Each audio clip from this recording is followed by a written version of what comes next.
Okay, fantastic. Well, thanks everyone for joining our call today. I'm really excited to have our special guest Maddy Price joining us. Um, Maddy has a long bio, but I'll give you the Coles notes. Maddy's been competing for Canada since 2014, where she competed at the World Junior Championships in Oregon, helping to break the Canadian Junior 4x4 record at the time. Just barely missing the 2016 Olympic team, Maddy's progressed steadily since then, ending the 2019 year ranked second in Canada and among the top 40 in the world in the 400. In 2019, Maddy competed her first year as a professional athlete, competing at the IAAF World Relays in Yokohama, Japan, which the team ended up fourth in the 4x4. FISU World University Games in Naples, Italy, where she finished fifth in the 400, and the IAAF World Championships in Doha, Qatar, competing in three events: the mixed 4x4, which was a Canadian record, the 400 meters, and the women's 4x400 meter, which finished fifth. Maddy's currently training for the 2021 Olympics based out of Durham, North Carolina, and she's currently volunteering as a coach for the Duke University track and field team. Couple of housekeeping items before I turn it over to Maddy. We're just going to ask that everyone stay muted until the end of Maddy's presentation, at which point we'll have about a 30-minute question and answer period. If you do have any questions prior to that, please feel free to type them in the chat, and we'll save them until the end of her presentation. So Maddy, I will turn it over to you and allow you to begin sharing your screen. Sweet, thank you so much for that intro. I will share my screen real quick. See, okay, get it going. Awesome. Can everyone see that? Does that work? Okay, I'm just gonna hit present mode. I think it says loading, it should be on there. But first of all, thank you guys so much for having me. I'm super honored and happy to be here to connect with you guys and chat with you a little bit more about my story. There's just a little agenda for what I'm going to talk through. So I'm going to kind of go through my story, high school, college, some of the lessons I learned along the way, and kind of the process to getting where I am today. And then I'm going to do a race walkthrough, which I'm excited about, to kind of show you, okay, what goes on in my head during a race, what could I have done better, some post-race thoughts, and then lastly, just moving forward and some Q&A. So a little bit about me. You heard a bit in that intro, but I was born and raised in San Francisco, California. Both my parents are from Canada, so I have dual citizenship, and I've been competing since 2014 in the 200, the 400, and the 4x4 as well. So yeah, I've just been running track for a little while now, and interests also include camping and cooking and water sports. I've been cooking a lot more in quarantine, so I don't know if anybody else has as well. I think that's been a fun one for me there. But if there's anything that I can leave you guys with today, the reason why I put this photo up here was because on the right is me in high school. I think I'm probably 16, 17 at the time. And on the left is 2019 at World University Games just last year. So this is just to show that this process from getting from the woman on the right to the woman on the left is slow. It takes time, it takes patience, it takes trust, and it's not something that happens overnight. There's a lot of highs and there's a lot of lows that kind of go between getting from high school where you are to now at this professional level. So I think it's just having patience in the process and trusting that. So that's going to be a main theme of what I'm going to talk about today. Awesome. So going into kind of some early years in high school, I grew up playing a bunch of different sports. Ended up quitting basketball my junior year of high school. So I played basketball all through high school and really loved that. I think having the team sports there was really important for me growing up. And then state championships for California are really similar to OFSA. So OFSA is so competitive for you guys. Like Ontario is one of the best provinces in that. So making state championships for me was a huge deal. In freshman year, I got there and kind of believed that I didn't really belong and didn't race like it well. I kind of took myself out of the race from the get-go. But slowly, as I kind of went back and started to make state championships, or kind of like your guys' OFSA, every year started to believe in myself a little bit more, to the point where my senior year, I was going for the state title. and set up a really good race. But a freshman came out of nowhere and ran the #1 time in the United States to beat me. And I ran the #4 time in the country at the time, and it was still a great race. And I'll talk about this later, but I think in track and in life, knowing if you can execute your best on the day and someone comes out and runs #1 time in the country, whatever it is, that's still an amazing race. That's still something to be proud of. So I think high school was really a turning point for commitment for me. And this next slide that I'm going to show you is really a tactic that my coach sat me down to help with, okay, what can we do to commit? What can we do to propel yourself forward for a lot of you guys kind of coming in from high school in the younger ages into competing into these next levels. So this is called a goal ladder. And this is something tangibly, I'm sure some people might have seen something like it in the past and previously.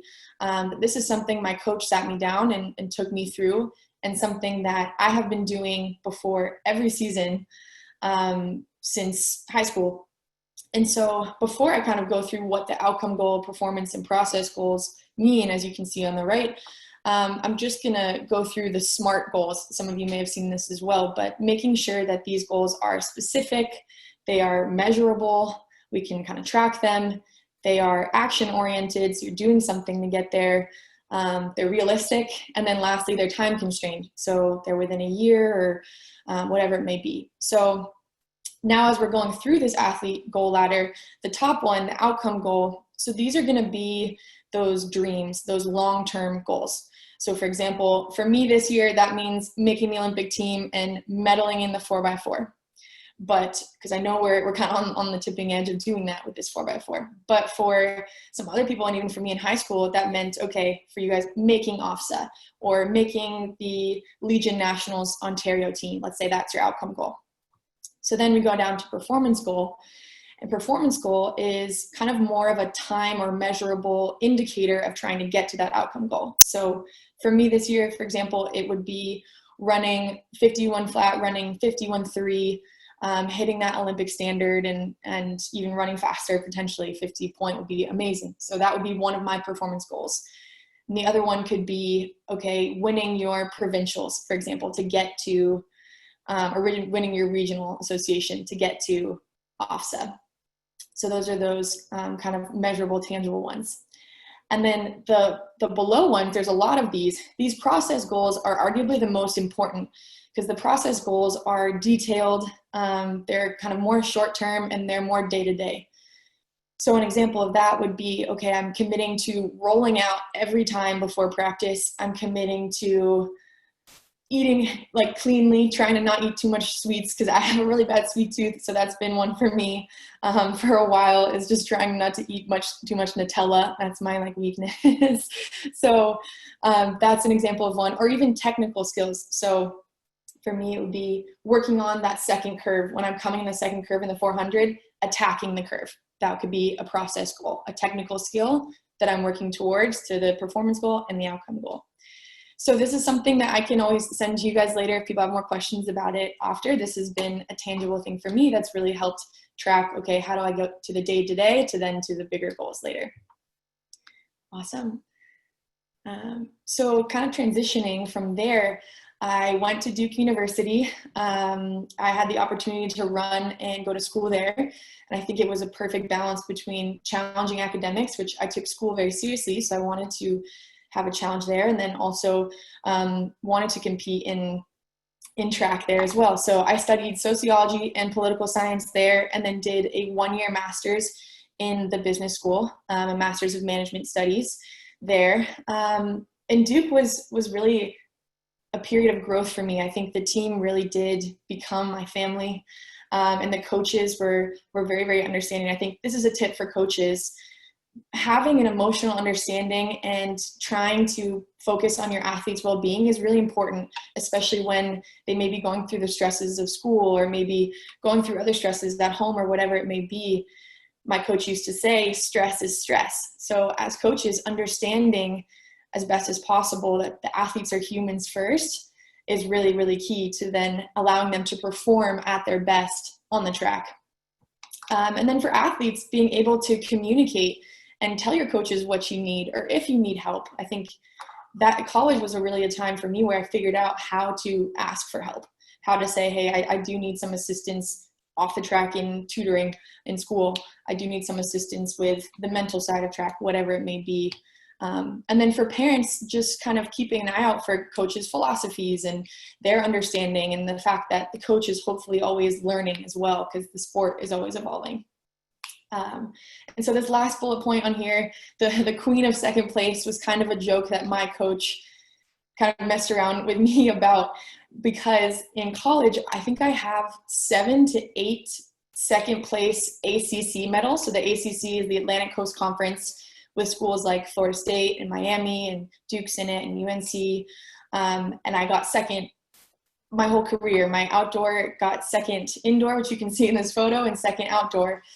And the outdoor race, I was coming around the curve, the last curve, in first, and a girl, again, came out of nowhere and ran a top 10 time in the United States to beat me. And that's kind of one of those lessons that I did everything in my power to prepare. I did everything in my power to execute my race as best as possible.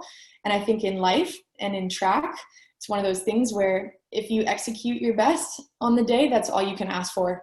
And that's kind of one part of track. So that's just a lesson that I think I've learned throughout college and throughout my track career, is that if we prepare the best we can and we get to the starting line with no regrets, then that's all we can do.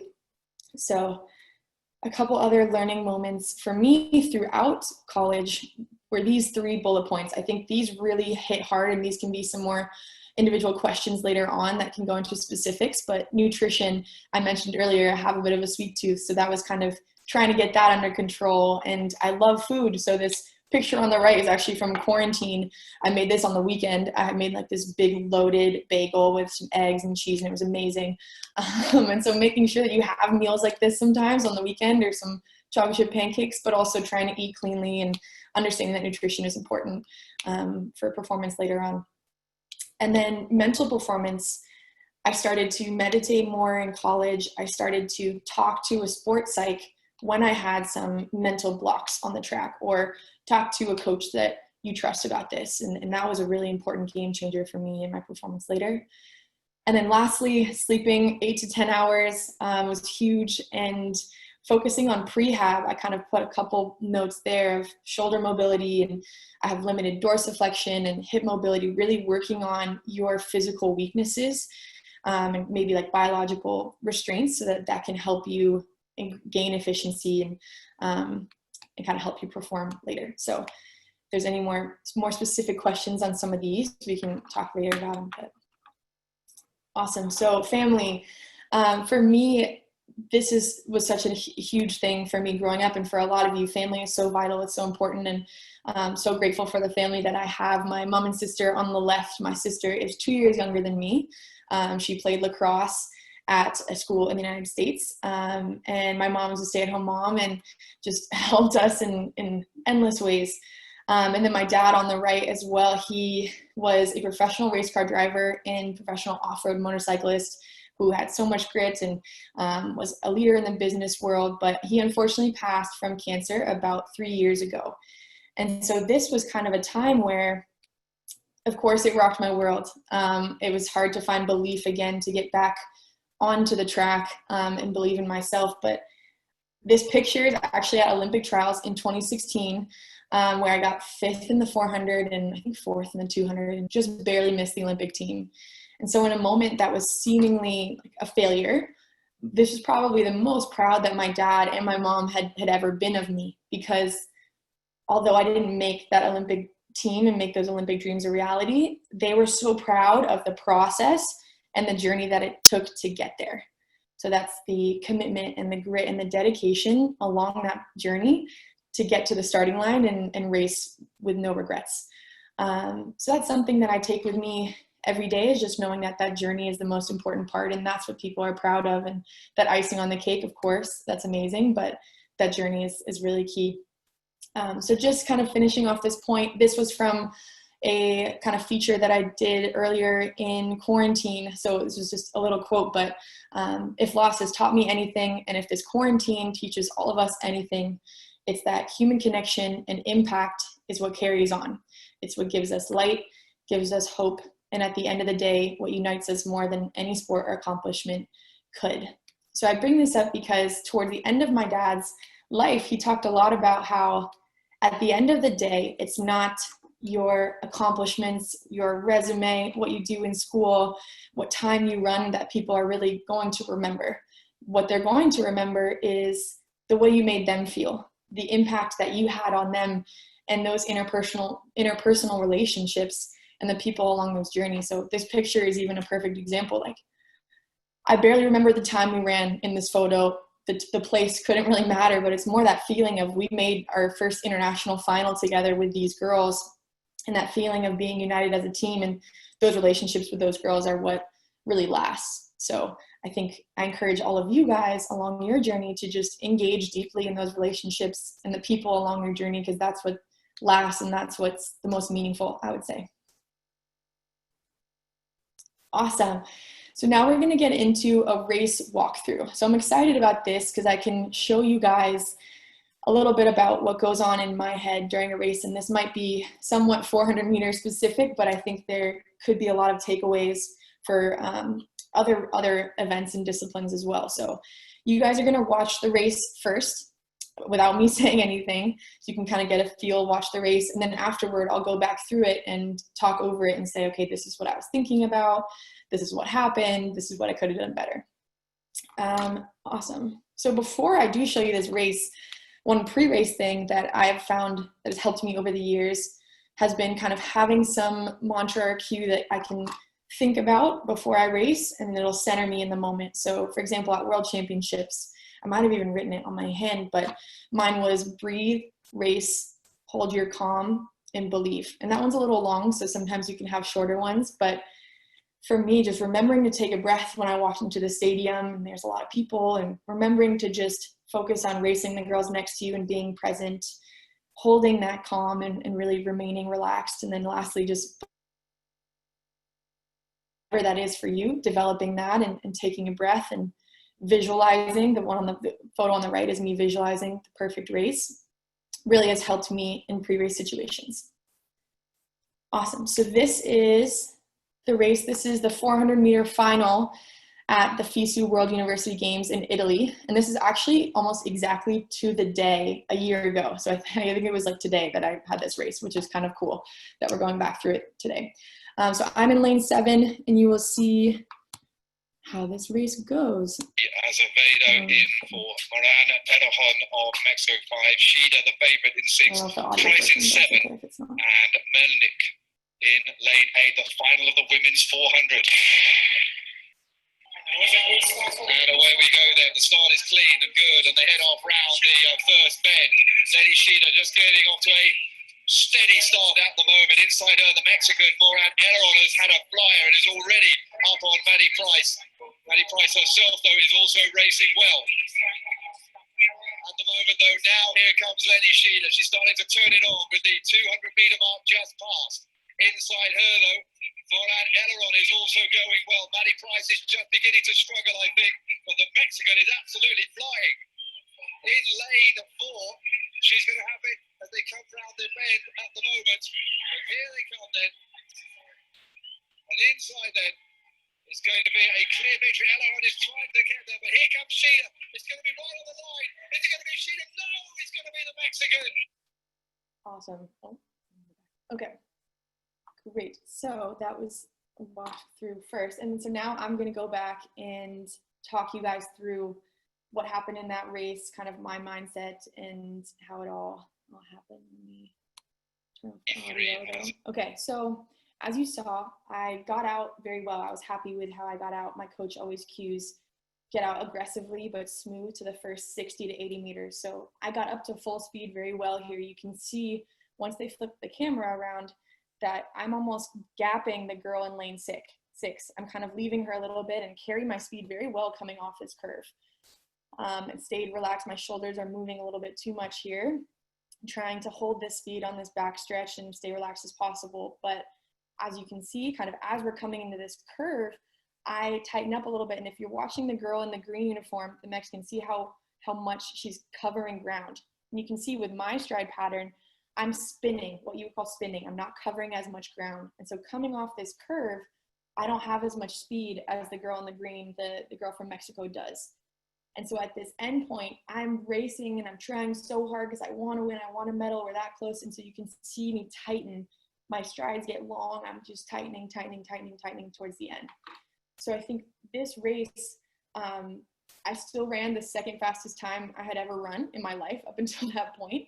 Previously, like a month earlier, I had a PR. I ran 51.5 a month or so earlier to hit the world standard. And so was feeling really good. And this race ran, I think, 52 flat. So it was still a pretty solid race time-wise. But I think execution on the backstretch, you can really see that relaxation plays a big part into this and being able to move through that curve well. So one other lesson from this race was I put a lot of pressure on myself going into this race to medal. Because I was like, all right, I'm feeling good. I know I can medal. I know I must medal. And so that was, I think, a hard thing for me of learning, okay, not letting the highs get too high in track and the lows get too low. And that picture on the right is me slapping the track, which is kind of funny that the photographer ended up catching that. And I think it's okay to show that emotion sometimes, but my coach is always sure to tell me, you can feel that for a night, you can feel that for a day, be upset, but then the next day, like, you move on, you learn from it, and you take those lessons moving forward. So that was a key lesson for me here. Like, all right, feel that emotion. It shows that you care, but then move forward from there. Second key lesson here was relaxation. Look at this photo. If this shows you anything, you can see my face and my arms, I'm tensing. And I think in track and in a lot of sports, being relaxed and being smooth is really, really important. If I had stayed relaxed and just turned over and kind of covered a little bit more ground there at the end, I think I would have been closer to third place or medal position. And so going off of this relaxation, I'm going to show you one more quick clip about how relaxation can play out in the other way. So this is from World Relays, and this is on the second leg, and this is the prelims, and we ended up qualifying for the finals. And this is me coming on the backstretch, and you can see, just to preface it, you can see how well I moved through the curve and then how I am way more relaxed than I was in that other race that you just saw. So just to show, I'm going to pull this forward a little bit so I can, let's get to here. Oh, if it's going to go. On that backstretch really can pay off well, as you could have seen here when I did execute that correctly in that race. So hopefully that race walkthrough was kind of cool for you guys to see the difference between a race that was still a pretty fast time for me, but execution-wise had some things that I could have worked on. And then this one where I did execute the relaxation piece of that better. So awesome. So kind of last things moving forward for me, I think obviously the goal is to make the Tokyo 2021 team, and this quarantine has been a bit of a blessing in disguise for me and for a lot of other athletes who have been dealing with injuries. I've had a stress fracture that I've been dealing with in the top of my foot for the last couple months now, probably even longer, since World Championships was running through it in World Championships. So this postponement of the Olympics has given me the opportunity to get fully healthy, to get strong again, and so that I can be there for these girls and be there for myself and to represent Canada, hopefully on the biggest stage later. So to be conservative and really focus on getting healthy has been something I've been working on in quarantine, as hard as it has been for everybody to not train and kind of be very flexible. And I think as athletes, that's something that all of us are good at. You have to be adaptable as an athlete. And I think over my career, it's just been a process of figuring that out more and more. I mean, perfect example from the FISU race. Also, Coach Bob Westman's on this call as well. And he knew that on FISU, like the way that we got from the warm-up track to the actual stadium was an absolute mess. Like, we were late, you had to cut your warm-up short, all these things were kind of going wrong. The bus didn't come. And so being able to, one, hold your calm again and just be able to be adaptable and still perform on that level has been something I think all of us are getting more and more used to during this quarantine time, and that all of us have to be adaptable and are just doing what we can to stay as happy and healthy as possible and keep training if possible in a safe way. And then moving forward for me too, I think having some track life balance has been important. I've worked for this company now called Can Fund that I'm working for remotely, that helps fund Canadian athletes on their journey. And we actually had a grad party that I know some Athletics Ontario women were on, some high school and college grads, which was very cool to have some Athletics Ontario girls on there to celebrate their graduation with Can Fund. So it's been nice, I think, having that work-life balance, having other things in your life that are important, because track is a challenging sport. So having that balance is really key. And then lastly, just focusing again on relationships and personal connection. I'm really, really honored to be here chatting with you guys, connecting with you guys. I'm excited to talk more and answer some questions. But at the end of the day, just really engaging in those relationships along your journey has been the most rewarding thing for me. Awesome. Yeah. So lastly, again, just kind of one of those photos of high school to Duke to now pro, just understanding that the day by day and those process goals I talked about earlier are really what kind of makes the difference in getting and progressing and getting to where you need to be. And getting from the far left to the far right of this photo, it's a lot, right? That everybody's path is going to be different. And so having patience in your own process and having trust in your own path, that your path may be very different from other people's, but that at the end of the day, if you keep working hard and have the determination and grit to keep moving forward, then you will progress and you will move forward in that way. So thanks so much for having me on here. I'm excited to answer some questions, but that's kind of, yeah, the main thing for my presentation. Sweet. Great. So thank you, Maddy, for that presentation. We'll now open up the floor to everyone's questions. So we'll give everyone, say, 30 seconds to just to type them out, or you can raise your hand within the chat function, and we can call upon you so you can ask your question via audio. So we'll give everyone 15, 20 seconds to get those questions in. It's Paul. I'm going to ask a question while everyone's thinking. So, Maddy, at the beginning of your presentation, you talked about understanding that it's stress is stress. Mm-hmm. And I think going a little bit further, then we also understand that there's sometimes good stress and bad stress. And I'm curious as to how do you identify between the good stress and the bad stress? And do you have any specific coping mechanisms that you like to use to deal with the what I'm going to call bad stress? Yeah, that's a great question. It's a great question. I think it's an ever-evolving process. I'm still getting good at it, but I would say identifying between bad stress and good stress. So I think identifying bad stress for me has recently been, okay, let me think about what it is that bad stress that I'm feeling is, and then focus on kind of what my body is feeling. So if I can close my eyes and be like, okay, I'm thinking about this stressful thing, and I can feel my shoulders tightening, I can feel my chest tightening. I think understanding how our body reacts to anxiety in those tough moments has been an important thing for me then. And then also understanding how it may play out in our relationships or on the track as well. Like if we're just running really tight, or if I snap at my mom because I'm upset about something, but it's maybe not my mom, it's just the thing that I'm upset about. So I think just slowly being a little bit more aware of what that bad stress can cause.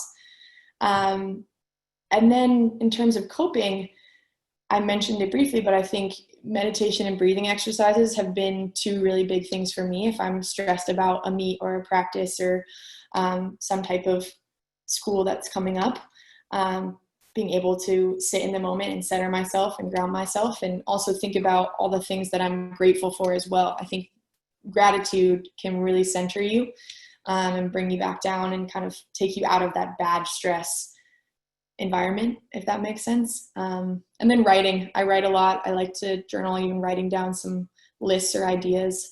So that's another one. Great. Thanks. I have a bit of a follow-up question to that, yeah. Because you spoke about being the queen of second place, and you, me and Paul kind of spoke offline a couple of days ago, but you talk about stress and you talk about being the queen of second place. How mentally does that affect you as an elite athlete to say, you know, I want to break through, I'm trying and I'm working, and you know, you hadn't done it to that point. Like, what was kind of going through your mind at that point in your career to have all those second places, but not have that one, you know, ACC gold medal? Yeah, it's a great question. Yeah, I think at the time early on, it was frustrating. Like, I will not lie to you. It was hard, I think, getting so close every time. But at the same time, I think knowing that you are that close and that you are progressing was big for me. And then focusing on the little wins. I know you guys have maybe heard those phrases, but understanding that I executed my race really well. I was prepared, I was fit, I was strong, and I still ran well, but someone came out and blew me out on the day. That's okay. And then also understanding the process that it took me to get there, right? So a lot of people don't see the behind the scenes of how you got to that second place. But for me, that moment, the photo of my mom and sister cheering in my presentation, that was at World Relays. And that was a huge breakthrough for me there. That was probably one of the first times where since my dad passed, that I really, really believed and executed a race really well. And so I think not a lot of people maybe knew the struggle that it took to get to that line.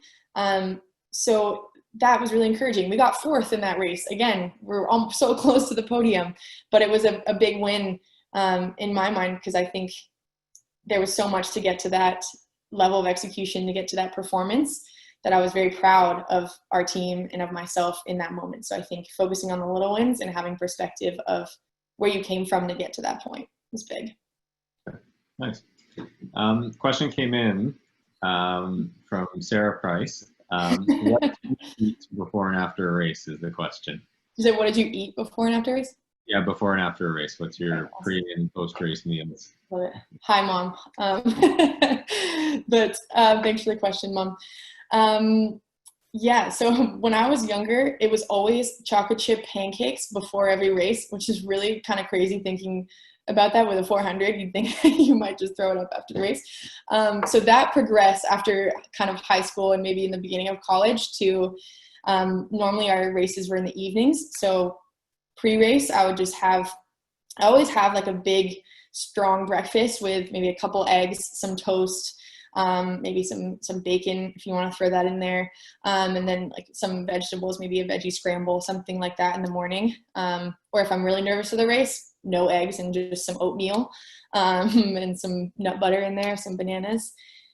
And then, yeah, lunch is normally just a sandwich, and then you race. And then after a race, I think we like treating ourselves. I know the girls, we were at a Florida relay camp with a bunch of the other Canadian 4x4 girls.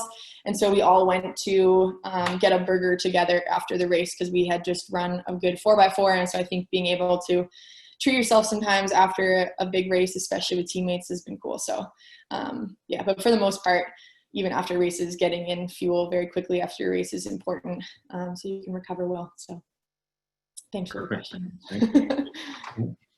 Next question that's come in from Nigel Miller. What accomplishment are you most proud of, Maddy? Oh, that's a good question. Wow, that's a big one. What accomplishment am I most proud of? That's a great question. There's probably a couple. I think one is, I kind of go back to this, and it was probably one of the smaller meets I had ever run. This was, I think, 3 or 4 weeks after my dad passed, and it was a meet at UNC down the road. And I think for me, getting on the line and finishing that race was such a big deal, to be able to say, okay, I still have my strength and believe in myself and I'm ready to still run and get back on the track was a big deal to me. So I was really proud of that. And then also, I think World Championships this year was definitely a big highlight in my career. I ran in the Open 4, the mixed 4x4, and the women's one. So being able to compete in all those different events with our team, and was really proud of how we competed, even though our women's 4x4 got DQ'd by a lane violation. So that was a hard blow, but we performed well. We had a top 5 performance in the world at the time. So I think knowing that our women's 4x4 is tipping the surface. Like, we have such amazing depth, we have such amazing talent, and a really strong bond between us all. That's been a highlight and accomplishment in my career, is being a part of that team, and performing alongside those women. So that was kind of a broader one, but I think that's another one. And how would you, I mean, you know, you just mentioned 3 different events that you were competing in at the World Championships. You know, being a collegiate athlete, I'm sure you're used to competing, you know, in a few events at one time. But how did that affect you, you know, being on a world stage like that, and then realizing, holy cow, you know, I have all these races I need to run? Was there, you know, did you do things differently at all? I wouldn't say so. I think my coach says this all the time, but it's just run one race at a time, right? Like, you're focusing on just executing that race, and then later you worry about the other ones. Because I think if you think about it as, I have all these races in these many days or whatever, it can be a little overwhelming. So just one race at a time, and enjoying the moment of each race and racing alongside your teammates was really how I think I was able to continue to perform to the best of my ability on each of those. Thanks. Question in from Jennifer Sherry. How are you maintaining the bond with your teammates during this time, you know, in COVID-19? It's a great question. A lot of it has been through social media. A lot of us chat on Instagram and kind of will even repost each other's stories or performances or things that we're doing. And then also we still have a group meet that some of us are chatting along. And then Canada, so there's this organization called Game Plan Canada through the Canadian Olympic Committee that has set up these co-op calls. And these co-op calls have put together athletes from multiple different sports. So like winter and summer athletes. And we'll be on a call, let's say 8 of us, and you'll have a moderator or a coach who likely was a previous athlete but now has been trained to moderate and lead these sessions. And so those sessions have been really amazing for me and a lot of other athletes at this time, because we've been able to talk about similar problems that we're all going through, whether it was the Olympic postponement or how to train during this time, or mentally what was going on, and even deeper things like, how do we overcome our fears? How do we figure out what our foundational values are so that we can live those values in our life and in our career? Kind of big picture things. So it's been really special that the Canadian Olympic Committee and Canadian team has put together these programs to connect athletes from all different sports. So I chat with a Canadian kayak girl named Haley Daniels, Larissa Franklin, a softball player. So it's been cool to just connect, and even if it's through different sports as well. It's interesting, you know, finding that community. It's sometimes, I'm sure, it can feel like you're completely alone, you know, doing what you do, having friends. You know, we had a few athletes a few weeks ago say, you know, it's a really hard transition in high school to have to tell your friends, you know, I can't go out. I can't go out and have fun tonight, or I have to leave early, or things like that.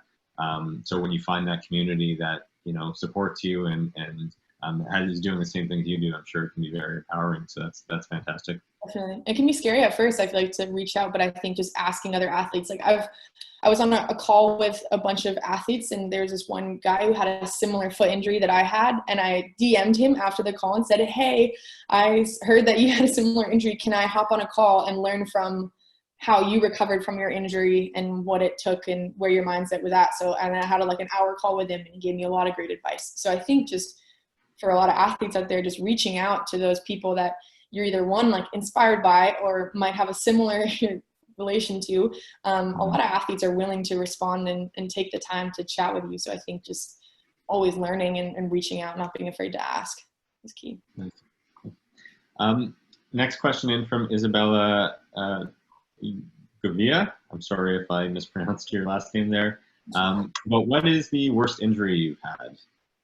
It's a good question, Isabella. And I'll tack on to that before you answer. And how have you overcome that injury? Oh, great. Yeah. So I think I'm in it right now, I would say, is the worst injury that I've dealt with, because it's been the longest. So I was dealing with this injury at Canadian Nationals last year. So it's been almost a year, because Canadian Nationals was supposed to be now. And it's been kind of off and on. I started training back again in the fall. It was a stress reaction at first that turned into a stress fracture in a small bone in the top of my foot. And that bone happens to get very little blood supply. So it's been a slow healing progression. So it has been hard to deal with. And I think it's been making the conscious mental effort to engage in the mundane activities of rehab and say, okay, all I can do is get my foot stronger, maybe try and swim if I could pre-COVID, bike if I can to stay fit, and just really dive into that. And that was when I even asked some cyclist friends of mine, okay, what are some cycling skills that I could learn, right? Or YouTube things, right? Some swimming workouts. So I think just overcoming this injury has been trying to dive into how can I get better in the other areas, while getting stronger and recovering my foot that way, and relying on your support network. Isabella, I'm sure you have a good support network of family and even Athletics Ontario reaching out to me and other people if any of you guys have injuries, just relying on other people who have been through it to kind of help you mentally through that process is also important. Thanks. Yeah. Question in from Isaiah Gardner. Says, thank you for the presentation. It was fantastic. Really enjoyed your race analysis, especially what you were thinking and kind of what you felt at each stage of the race. So he's got a two-part question, but do you do this for all of your races? And then do you regularly record or analyze like your practice or your training to make improvements or adjustments that way as well? Yeah, it's a good question. I would say for most of my races, especially the last year, some of the big ones, whether that was in Europe or with Canada, and Dana Way, who is a biomechanist for Team Canada, he records a lot of races as well, and we'll even go through them as a relay team, which is great to see, okay, how can we improve the handoff? But I do sit down with my individual coach back in Durham and go through them, because I think it's super helpful to see, all right, what did you do well? What were the wins in this race? And what are the things you need to work on? Like I said, the relaxation was the biggest one.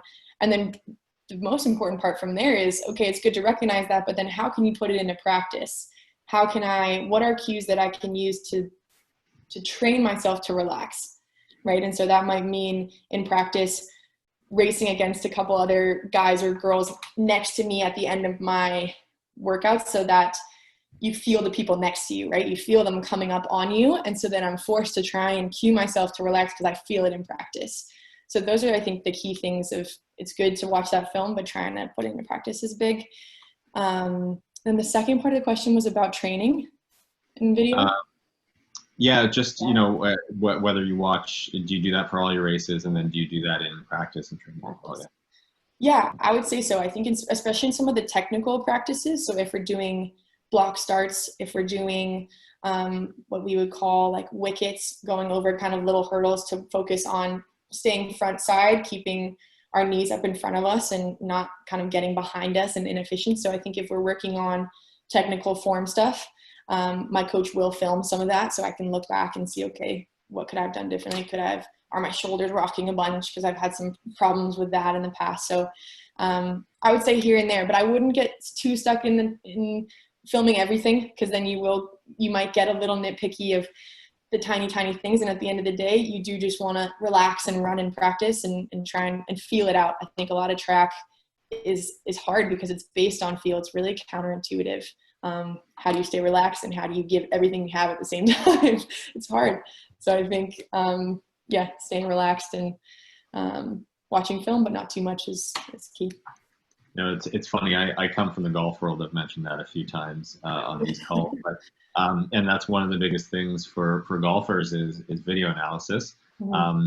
But you get to a point almost like you just mentioned where it almost hinders your ability to just be the athlete that you are and be the competitor that you are, because you're in your head trying to think of the million different things that need to be going on. Whereas you even mentioned it in your video analysis, like sometimes you just got to go and race, right? Yeah, you do, definitely. And even for coaches here too, like I know my coach will sometimes video me and he'll look at it and won't even like show me it, just because he'll just give me like a quick cue from it instead of us going through and me overthinking it again too. So I think for coaches in this, understanding when to maybe show your athlete film and when to just, if they look like they're in their own head, just let them race. And even with timing too, like certain times, don't tell them the time that they just ran sometimes if it's really going to get to them, or ask them, what time do you think you just ran, right? Because then it forces them to be like, oh, this felt relaxed, or this felt a little too fast for this rep, whatever it is. Okay. Yeah. Good. question came in from Nikki. How do you stay motivated every day? This is a good question. This is my little sister. Hi, Nick. It's a good question. I think, yeah, how do I stay motivated every day? I think this goes back somewhat to the goal ladder, right? I think writing down your goals, whether that's the outcome and then the performance goals is big, but I know Sage does this and I've done it as well, is I make, as well as the goal ladder, I also make like a little, kind of like a poster board sort of, well, where I cut out like a maple leaf and I'll write Canadian national champion, or I'll write Olympic team 2020. And then I'll put like maybe some pictures or like a quote, and then I'll put it in my bathroom. So I see it every day. And it's just like some quotes and some pictures and maybe that one goal. So I see it in the morning, and that's kind of something where I wake up and it's early and I don't want to go like get in the pool to rehab my foot. But I see that while I'm brushing my teeth and I'm like, okay, this is what I'm working towards. And then also just teammates and family, I think, can help you stay motivated, can help you stay accountable. And I'm not just saying that because my little sister asked this question, which she is a motivator for me. But I think, yeah, having people keep you accountable has been key. Like my roommates asking me, Maddy, did you do your foot rehab today? That's very helpful. And you can ask for family and friends to help you with that. They're willing to say, yeah, I can help you stay accountable for X, Y, Z. So those are two things. That response will earn you some brownie points with the family. Yeah, right. Sure. I know. Nikki's, yeah, my little sister's going to be excited on that one. Question in from Sahid Khan. Said, you've learned a lot to date. What advice would you give to your younger self in high school with getting into the sport of athletics and regarding your long-term development? Yeah, what would I tell my high school self at the time? I think, yeah, there's a couple things. I think that one of the biggest ones is to just, no matter what happens, what in races in life, like when you get knocked down, just keeping the belief in yourself and finding ways to like continuously build that belief, whether that's through, like I said, external motivators, like your family within yourself, but realizing that that belief has to come from you. That took me a while to fully build, I think, in college and even in this pro world. I'm still working on that. And so the sooner you can start to foster that internal belief from a high school stage, the better off you're going to be performing at the high levels. So that's one, I think, is really building that internal belief. And then two, if you're passionate about track and you love it, just work really hard and keep grinding. It's fun. Like I think I was very much a workhorse in high school. Like I loved doing like stadiums and like grinding 300 repeats, which is kind of crazy looking back on it. But I think if you love it, that type of like grind is something that you'll enjoy and like really cherish it and be like, I'm happy to be at practice right now because I get to grind, I get to sweat, and I get to get better. So I think telling my high school self, really enjoy that grind and really enjoy that process, because you're not going to be an athlete forever. That's yeah, the two things I think is internal self-belief early on and enjoying that grind, really enjoying those practices and that time. I'm sure there's a lot of athletes on the call who are cursing you right now, saying, right, enjoy those 300 repeats. I know, I see that. It was so funny. I texted my coach the other day because I had a hard interval bike, and I texted him saying, hey, like, I'm really excited to like die on the track again soon. And then the next text was, remind me that I said that when I'm on the track, like, you know, and I think that's an important thing of like me saying I'm excited to get back on the track to like grind, but also in hindsight, I'm like, remind me that I said that so that I'm not like, yeah, hurting you later kind of thing. So it's always great when you're not doing it, and then in the moment you're going, I don't know why I do this. Yeah. That's awesome.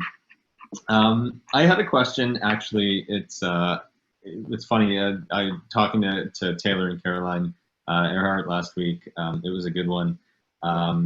But you know, you're obviously on track to be on the Tokyo team next year. So in the next 12 months, you know, what needs to happen for you to make that team, or what's the process for you to make that team? Yeah, that's a great question. Number one is just get my foot healthy, right? Just get strong, be healthy so that I can compete and run and start running fast again. So that's number one. And that's through just trusting my support team and staff that I have around me through Athletics Canada, and doing all the little things on my own, like the rehab and stuff, and getting stronger.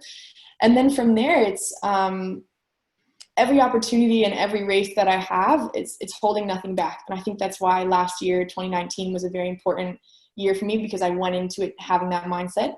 In college and in high school, you have a ton of races. Like, you're racing all the time in the NCAA system, especially in Canada as well in high school.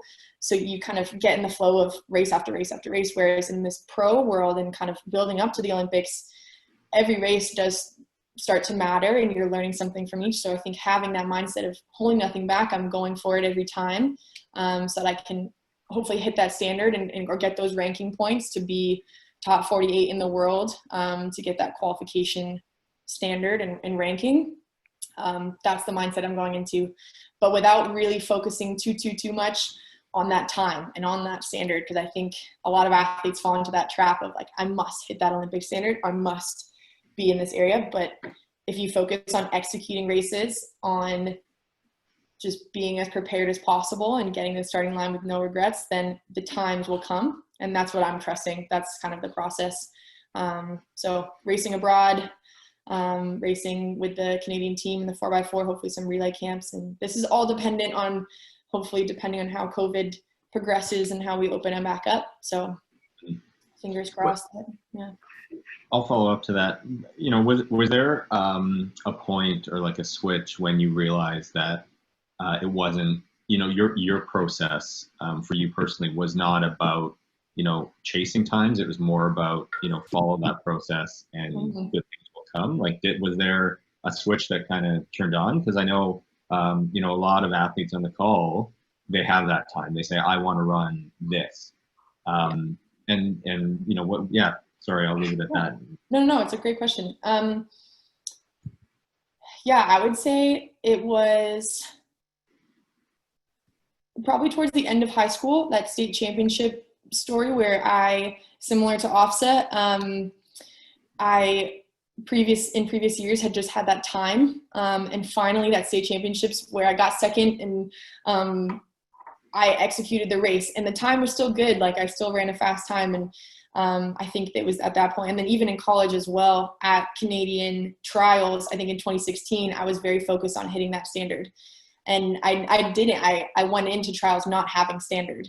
And I think it was probably because I put a lot of pressure on myself and a bunch of other reasons of race execution as well.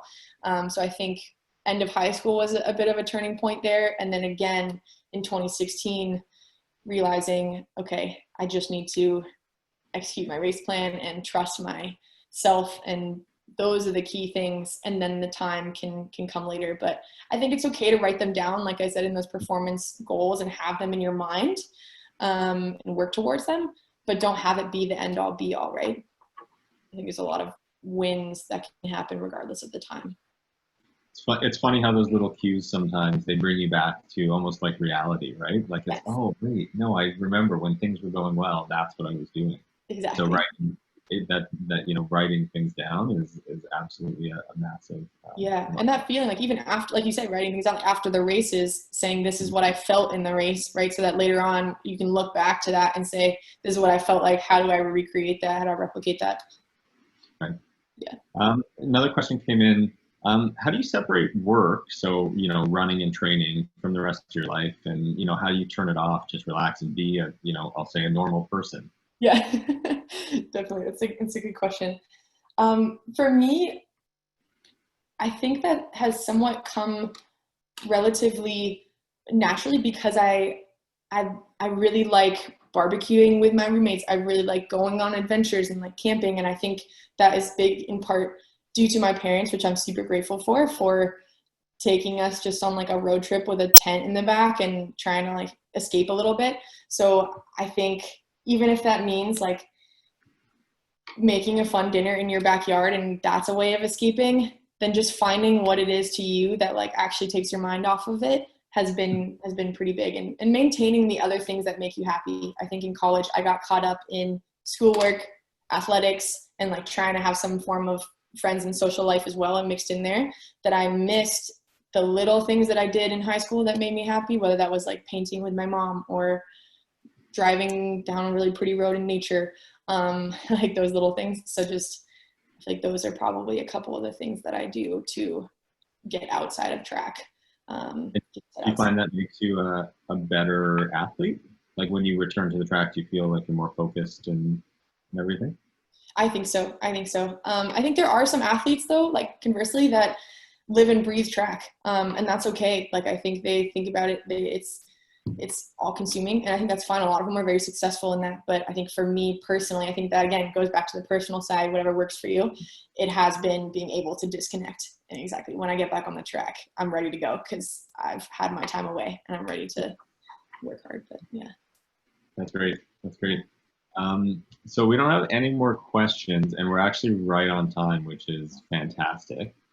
So I think if there's nothing else coming in, I'll close and just say, Maddy, thank you very much. Again, we talked earlier and just providing the window into your life as an elite athlete, someone who's now traveled the globe to compete, competed in Canada, the US, and Italy and Qatar. We really wish you the best, and you've got a ton of fans up here and down south already, but you just made a bunch more fans and people who are going to be watching you now for the rest of your career, but especially in the next 12 months, and we'll all be rooting for you. So hopefully when people see you around the track, they feel comfortable enough to walk up and say thank you or say hi. Yeah, please do. Please say hi. Yeah. I know. Wait, Anthony, did you he unmuted? I didn't know if he had a quick question. Oh, yeah, I did have a quick question. I've been stuck on your first slides with that sandwich, and I was really curious about what that sandwich was. But I also wanted to follow up on your mom's to her question about the pre-race, and you mentioned, I think, chocolate chip pancakes. Yeah. Do you add maple syrup to that, or? It's a great question. Yeah. So I guess one, to the sandwich, first of all, we had got some like fresh everything bagel, so that was the top, and then we had some like herb bits and cream cheese on the bottom with some green onions, and then manchego cheese on the bottom, bacon, and then like a folded egg, and I feel like maybe some like sriracha or some hot sauce. So that was like we were planning that out. Like this was a plan. Actually, I posted it. I have an account on Instagram called Athletes, like athlete except eats at the end, that one of my best friends, who's also, she's a professional 800-meter runner that I ran with at Duke. She runs for the US. Both her and I like run the account, and just will post like photos of us eating and recipes and stuff. So that was one I posted on there and was like, this was the best breakfast sandwich ever. But yeah, the chocolate chip pancakes, actually, it's so funny you asked about the maple syrup. I do not put maple syrup on my chocolate chip pancakes, which I know is so crazy because we're Canadian. But I don't, because the chocolate chips already feel sweet enough to me that the maple syrup doesn't balance it too well. So, or I put bananas on with banana chocolate chip pancakes and then maple syrup. So yeah, that sounds very good. Thank you for Thanks for the question. But yeah, no, thank you so much for having me again, guys. This has been amazing. And like Colin said, reach out anytime, or hopefully if I see you at a meet in the future, don't hesitate to come say hi and chat. And this has been great. If you had any follow-up questions, shoot me a message on Instagram, whatever it is. So thanks for having me, guys. Perfect, thank you. And I mean, it sounds like you've got a career path once you retire as well as a chef or foodie. Yeah, right. A food critic or something. I've just traveled the world. That'd be great. Exactly. There you go. You got started early. Start that brand early. That's awesome. I love it. And just before I let everyone go, just wanted to let everyone know that we're actually going to be having Maddy back again next week with the World Relay 4x4 women's team. So feel free to register for that. We're just confirming the date, but we're looking forward to having you back next week. And yeah, with respect to everyone's time, we'll let everyone go. We're actually at an hour on the dot now. So Maddy, thank you again. Thank you everyone for joining in on the call, and we'll chat next week. Great. Excited to be on next week with the rest of the girls. Thanks, guys. Take care. Awesome. Thanks.